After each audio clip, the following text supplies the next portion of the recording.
I really appreciate the organizing committee for kind invitation. This is my disclosure slide. And as shown in this slide, histology demonstrates three major vulnerable plaque conditions as shown in the plaque rupture, erosion, and calcified nodule. And most of ACRs may occur from coronary thrombosis based on plaque rupture, erosion, and calcified nodule. And OCT allows us to differentiate them accurately, except for definite and probable plaque erosion. Although NIA's HyBiz may provide us the amount of lipid component, there are no data for differentiating these three by NIAS. This is an initial recommendation of plaque classification algorithm in ACS by OCT. If you identify the disrupted fibrous plaque underlying the lipidic, you can identify lipid plaque rupture, and this is calcified nodule and erosion, others. But we missed to identify lots of others. Recently, there are many topics about intraplaque hemorrhage, scarred and healed plaque. I will talk about healed plaque later. And also in OCT erosion, if there are big thrombosis, it might be very difficult to differentiate plaque rupture because we cannot identify the real intima condition beneath the thrombus. This is a representative case of the definite OCT erosion. You can identify an irregular lumen surface with attached mural thrombus overlying a fibrous cap as shown this slide. And this is a representative case of probable OCT erosion. Underlying plaque morphology is not well visualized due to the presence of residual red thrombus without any detectable rupture. And when we compared OCT findings of these three underlying plaque characteristics, especially plaque rupture and erosion, you can identify the lipid-rich plaque with thick-fur and red thrombus is predominant in plaque rupture, and fibrous plaque with white thrombus without thick-fur is prominent in erosion. And this is another data showing the lipid-rich plaque and thick-fur and microchannel is predominant in plaque rupture compared with erosion or calcified nodule, as shown in this slide. Therefore, lipid-rich plaque identification is very important. This is NIA's HyBiz basis as shown in this slide, very complicated, but by LCBI demonstrated the content of lipid-rich plaque by yellow color as shown in this slide. And this is a longitudinal view, and max LCBI 4 mm demonstrates the maximum LCBI in each 4 mm segment in the limited segment. So median LCBI more than 43 or max LCBI more than 400 in non-carbonate plaque is sought to identify vulnerable plaque by NIA's HyBiz. This is an LRP study done in Washington Hospital Center. If you identify the max LCBI more than 400 in red color, this demonstrates a lipid-rich plaque has a much significant event compared with a small amount of lipid plaque shown in this slide. We compared the OCT and NIA's HyBiz as shown in this slide. This is a representative case of OCT plaque rupture. You can identify plaque rupture here by OCT, and HyBiz revealed the plaque cavity, and also NIA's demonstrate large lipid core demonstrated as max LCBI 800, more than 800. And also this is a representative case of OCT plaque erosion. You can identify white thrombs with a small amount of red thrombs, no disruption of the surface of the intima, and OCT HyBiz revealed the absence of plaque cavity, and NIA's demonstrate a small amount of lipid in the carpet region. This is OCT calcified nodule, and HyBiz revealed a convex calcium with irregular surface and NIA's circumferential superficial calcium, and NIA's identified moderate lipid in the culprit region. This is a comparison of NIAS max LCBI in these three conditions, and lipid-rich plaque demonstrated as high NIAS max LCBI is demonstrated in plaque rupture, and the plaque erosion, the max LCBI is very low, significantly low. That means a small amount of lipid.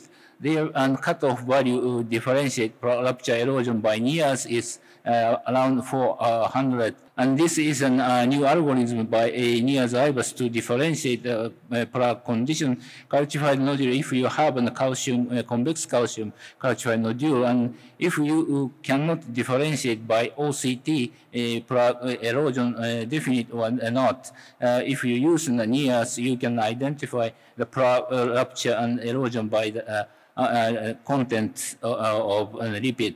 And if you use this criteria, you can identify, differentiate plaque rupture erosion calcified nodule with a significant predictive value and negative predictive value more than 95%. And based on this data, NIAS OCT should be ideal to identify these vulnerable plaque as shown in this slide. We cannot differentiate by OCT image this portion, but NIAS demonstrate the lipid. So recently developed deep OCT with NIAS is very wonderful. We can obtain a very deep image similar to HyBiz and lipid content by yellow color. And we followed more than 1,300 thin cap fibroid non-culprit region plaque. And if we identify the lipid-rich plaque with TIGFA, event rate is significantly higher. So lipid-rich plaque with TIGFA might be the vulnerable plaque, but you think the event rate is significantly lower. So we also thought the event rate is lower. We have to think about the identification of vulnerable plaque. Again, that vulnerable plaque is plaque prone to disruption, but not yet. And some may have a disruption, some may not. And in the case with disruption, some may have a clinical event, some may not. And there are several events, unstable angina or AMI or sudden cardiac death. This is a maze we can easily identify. However, if there are no events, this might be the silent plaque rupture. We identify this by the healed plaque, layered plaque recently. Okay, and because if there the thrombus amount is very important, even if there are plaque rupture, the thrombus is small, they will be a healed plaque. But if there are lots of thrombus, patient may have an ACS as shown in this slide. And by OCT, you can identify this layered region, right? This is an immature collagen. This demonstrates healed plaque thrombus organization. That means a small rupture was there. Therefore, some of my friend compared region with or without subsequent rapid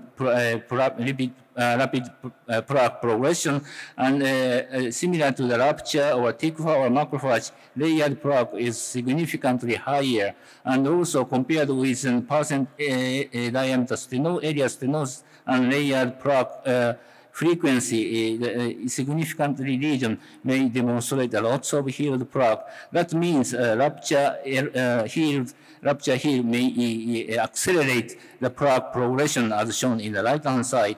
And I finally tried to demonstrate other imaging. CT might be a very useful technique to demonstrate that vulnerable plaque, positive remodeling, low attenuation plaque, and also ring-like sign as shown in this slide. This correlates with thin cap fibroateroma by OCT. And my friend followed the plaque, positive remodeling and lipid attenuation plaque by CT, and it is predictable to demonstrate the prediction of the ACS, but it is not enough similar to OCT. Therefore, we did an emerald study with a Korean friend. We retrospectively check the ACS patient by CT, and it not only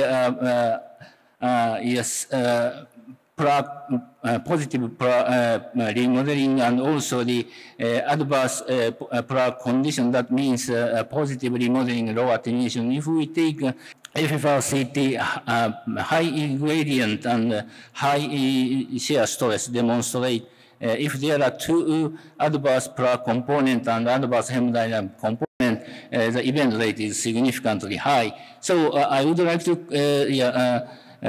conclude based on our research, combined use of OCT and NIRS IVUS may allow us to identify plaque rupture erosion cultural nodule more accurately compared with each modality alone.